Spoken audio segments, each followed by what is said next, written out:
Hi, and thank you for coming to my channel. Today we're talking about healthy thinking. This is the last one in this series, and it is also so important. I've actually touched on this in other videos because I think this is so huge and it kind of fits into different categories, but it deserves its own because it is so big.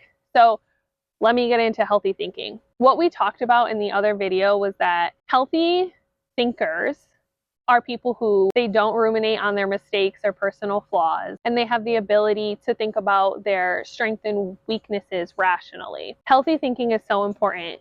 There are people who believe in manifestation. I'm not going to get into that.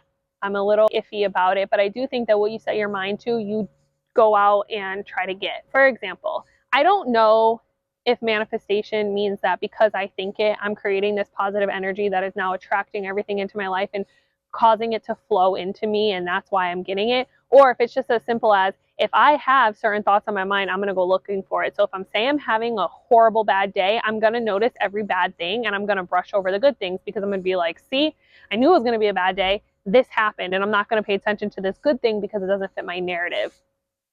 If I just set my mind to something and I say, I'm going to have a good day no matter what, and I'm going to force myself to have it, then you're probably going to go out and try to have a good day, and you're going to put in more effort, and that's why you're going to get it. Totally separate video, manifestation. I kind of went on like a detour there. But my point is, what we set our minds to are really important. So if you're somebody who is consistently ruminating all the time, you're probably just beating yourself up. If you make a mistake and you replay that mistake a billion times and you tell yourself how horrible you are because you made that mistake and you can't get over how bad you looked and all of these things, that mistake is going to linger on forever. It's going to make you feel bad forever, and it's just not worth it. The mistake is done. There's nothing you could do about it. You're human. And so we think about it rationally and we say, okay, I made this mistake. What can I learn from this? And I take my lesson and I keep it moving. I know that's easier said than done, but really, healthy thinking is all about allowing ourselves to be human and say, you know what?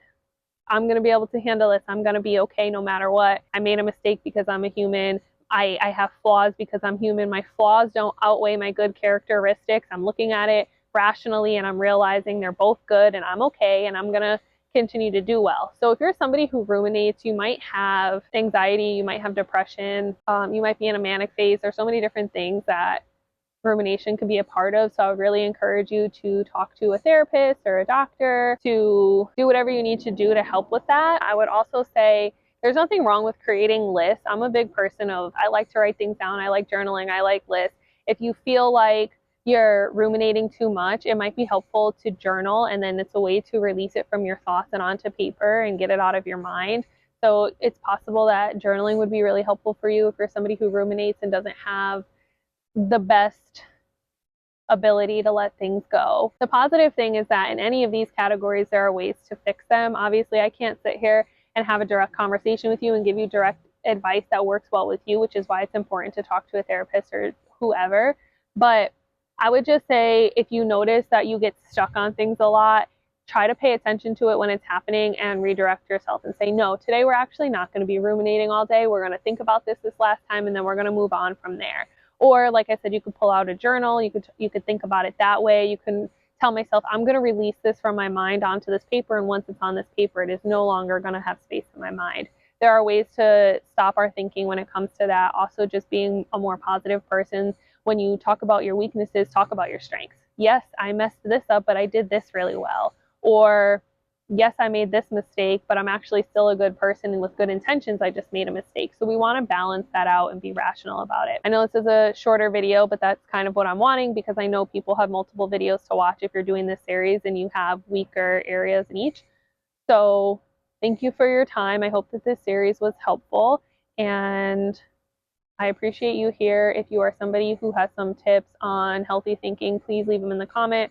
I know it's a really small channel, it's a new channel, and there's not that many people, so it seems like, hey, it's not worth writing a comment, but it really is, because you never know who's going to see it along the way, and it could really make a difference. And I think it could also be the beginning to a great community that we can have. So please write comments below, help people out, mention things that I didn't mention, and then I'll see you in my next video. Okay, thank you for your time.